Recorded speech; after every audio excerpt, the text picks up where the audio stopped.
Hello and welcome to Q&A with CNA. I'm Kyle Schwatz and our guest today is the Executive Director, Joe French. Welcome back to the program. Hi Kyle, nice to be here. Always nice to have you on the program, and you recently had a pretty big assignment by Governor DeWine. Why don't you tell us a little bit about that, how that came about? Sure, so I was appointed recently to the Governor's Early Childhood Advisory Council.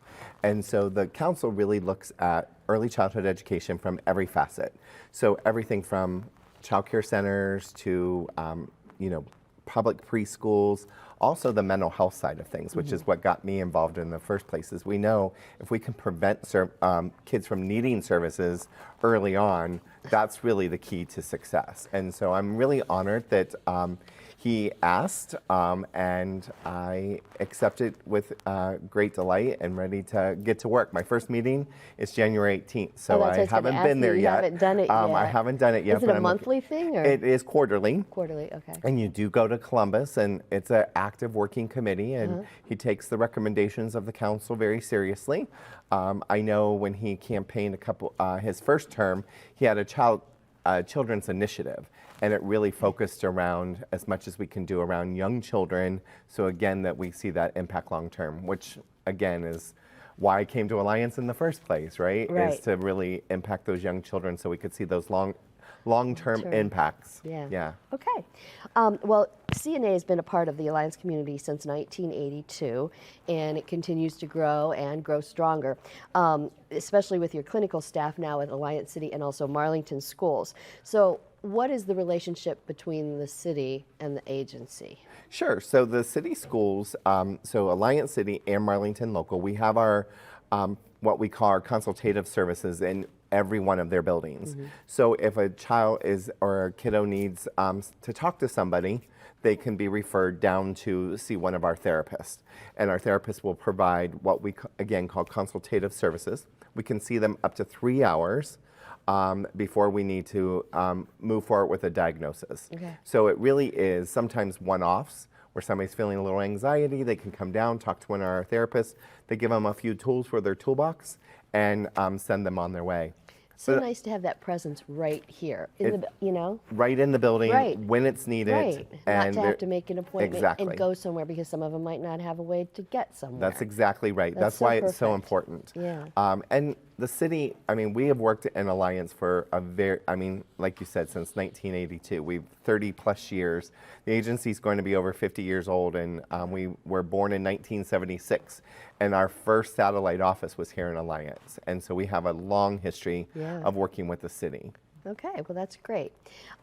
They continue to form community collaborative partnerships, and one of the initiatives is the agency providing prevention staff members to the local Ys, including the one right here in Alliance. So what do they do at the Y to help our children? Sure, going back to that preventative services. So we know coming out of the pandemic, a lot of our kids were not in any kind of structured environment. So going back into a structured environment like the before and after school program at the Y was difficult. And so the Y reached out and said, hey, what can we do? Is there any education for our staff? And we worked with the Sisters of Charity Foundation as well as United Way to fund this preventative program where we're in the actual, again, being on site when it happens, so we can coach the teachers, we can help the kids, we focus on the positive, so that, again, that we can prevent them from needing ongoing services long term. Again, early detection and prevention is key. All right, so we have a lot of your different program managers on the show. Each month we have somebody different. And we know from what they've said that more and more families are seeking help, seeking services. So I'm sure that's kind of a challenge for you guys with staff. You probably have some staff shortages. So what are you doing to kind of work that all out? Sure. So we've seen a 33% increase for the need to our service. That's huge. It is huge. And what the hard part is, we've also seen a 30% decrease in staffing. So during the pandemic, a lot of people kind of left the workforce, right? And so we were never quite able to catch up now from that. And so we're seeing this increase, but yet a decrease in the people that we can serve. So we really started looking at our prevention services and said we have to kind of go downriver and try to get them before they need the diagnosis. And so we have really invested a lot of time and dollars into growing our prevention services. So again, we can go in, look at a situation before there's a need for a diagnosis, and try to, like I keep saying, go back upstream and see where the root causes are, and try to prevent those things from happening, so our kiddos can be, healthy and have hope for a better tomorrow. But we got to do that. Give them the tools. Resiliency is key. And this is something that I'm sure over the years has really changed. It used to be, okay, you saw them and now you work through the problem, but now you're trying to back it up. Yes, right? exactly. That's exactly it. And again, for those that do need ongoing services, we can provide that. There's a little bit longer of a wait than what it has been in the past. But we can get kiddos in, especially in the schools that we serve. Since we have a therapist on site in the schools, we can get those kids assigned pretty easily. It's those schools that we're not in that is really where the challenge lies. It's a tough one. Okay. As a former educator, community partner, are we seeing more collaborations like the Y with resources to help clients? Absolutely. I think everybody understands that this is a pandemic in itself, the mental health piece. We see people like Twitch who appear to have a perfect life, right? And next thing you know, he's completed suicide. And so we want to make sure that every person that we work with understands that there is a better tomorrow. And so we have to do whatever we can as partners, because we don't all have the resources, right? We have some resources. So let's pull them together and do what we can with those resources. Again, trying to prevent it from happening in the first place. So are there other organizations like the Y that you Sure, we're working with the Boys and Girls Club in Massillon. Okay. We also, we're in every Y building now in Stark County. That's perfect. So they have been a huge partner. The Y has dedicated some of their own funds to make sure that this program continues, because they see the residual effect. Not only are the kids getting the services, but we're helping the teachers understand the importance of strong mental health, focusing on the positive. So many times we want to say, don't, stop, do. So instead of doing all of that, we want to focus on, here's what we need. Let's use your walking feet instead of don't run. Let's focus on the good and not always focus on the bad. So we're trying to help the teachers see that. And I think it's really important for everyone to know that they have a role in this. I say anytime there's a community problem like a mental health issue, it's the whole community that needs to wrap their arms around it. And we're very fortunate. Like I said, CNA has been around for a very long time, and we have great partners, and we continue to use those partnerships to best serve our clients. Okay. Now, I know you have some upcoming events in the Alliance area, so let's talk about some of those. Sure. So I brought my cheat sheet so I could remember all of them, because we do have quite a few going on. First is our annual appeal. We'll start in February. It goes February 6th through the 28th. So that's where we go out to the community and say, partner with us, help us with some finances, and be able to continue to do the programs that we do.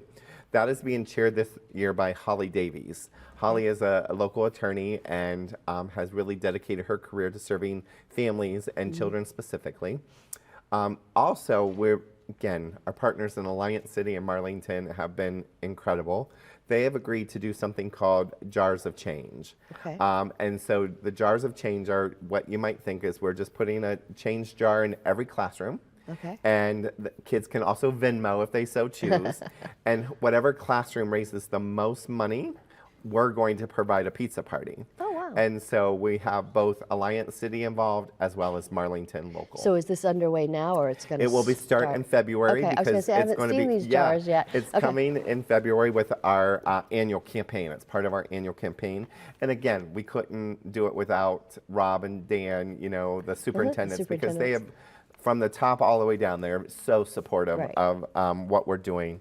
Also, Marlington is going to be doing a fundraiser on February 14th, so Valentine's Day. It's around our Athletes Strong for Mental Health. So it's something, again, that we've started this year, and we're really focusing on athletes.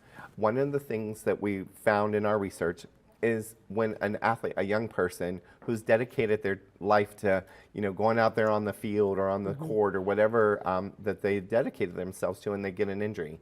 Well, there goes and so there is some mental health that Mental goes health along with that. problems, yeah. And so we want to remind coaches, athletic directors, that they have a responsibility as well to make sure that everybody's taken care of, and we check in on those mental health, the mental health of their athletes.